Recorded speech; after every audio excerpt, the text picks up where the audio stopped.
May mga premonition o paramdam na si Jacqueline Jose kay Coco Martin bago pa man ito sumakabilang buhay nitong nagdaang Sabado, March 2. Nagbahagi ang teleserye King tungkol sa mga huling sandali na nakasama niya si Jacqueline sa taping ng kanilang teleserye sa ABS-CBN, ang FPJ's Letter Batang Quiapo. Si Coco ang unang celebrity na agad nagtungo sa bahay ng yumaong veteran actress kasama ang isa pa nilang co-star sa Batang Quiapo, na si Cherry Pie Picache nang matanggap ang malungkot na balita. Ayon sa Kapamilya Star, ang kapatid ni Jacqueline na si Veronica Jones ang tumawag sa kanya para ipaalam ang nangyari sa bitter-anang aktres. Hanggang ngayon daw ay wasak na wasak ang kanyang puso sa biglang pagkawala ng nanay-nanayan niya sa showbiz. Kahit daw sa set ng Batang Quiapo, ay ramdam na ramdam ang kalungkutan at pagluluksa sa pagkamatay ni Jacqueline na gumaganap bilang si Dolores Espinas. Nagbahagi si Coco ng kanyang mensahe para sa mga nasa burol ni Jacqueline kagabi sa Arlington Memorial Chapel sa Araneta, Quezon City at dito nga niya naikwento ang mga pangitain at premonition sa pagkamatay ni Jacqueline. Sa ulat ng ABS-CBN, inalala ni Coco ang isang eksenang kinunan nila kamakailan sa Batang Quiapo, kung saan kinailangan ng magpaalam ni Jacqueline bilang si Dolores sa karakter ni Ivana Alawi. Aniya, grabe raw ang ipinakitang pag-iyak ni Jacqueline sa naturang eksena na akala mo'y talagang nagpapaalam na sa kanyang tunay na anak. Kasunod nito, sinabihan ni Coco ang bitter-anang aktres na kung pwedeng ulitin nila ang scene. Kailangan daw niyang kontrolin ang sobrang pagluha.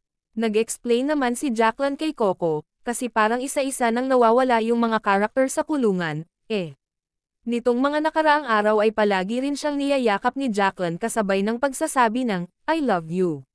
Samantala, ibinahagi rin ng Kapamilya Star ang pagtungo ng ilang cast members ng Batang Quiapo para makisaya sa taunang Panagbanga Festival.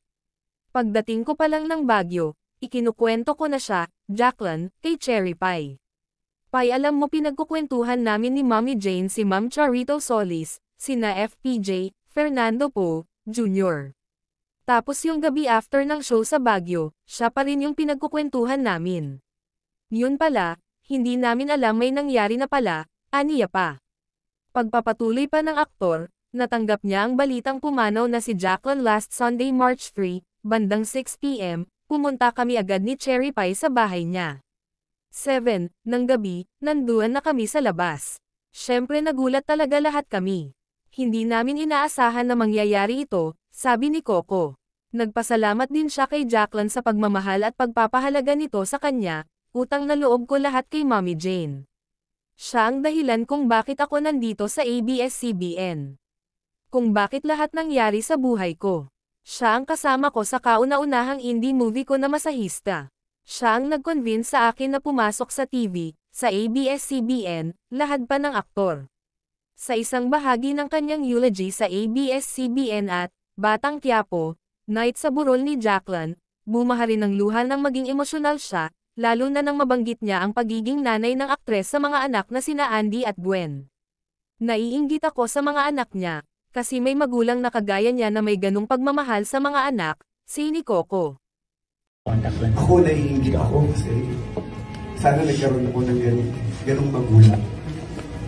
Yung overprotective, hindi paglalaban ako ng patayan para sa iba. Yung gagawin ng lahat. Yung ituturo sa akin ng lahat ng bagay. Yung magtatrabaho siya kahit hindi siya matulog pero ang iniisip niya kung paano niya kalimutan.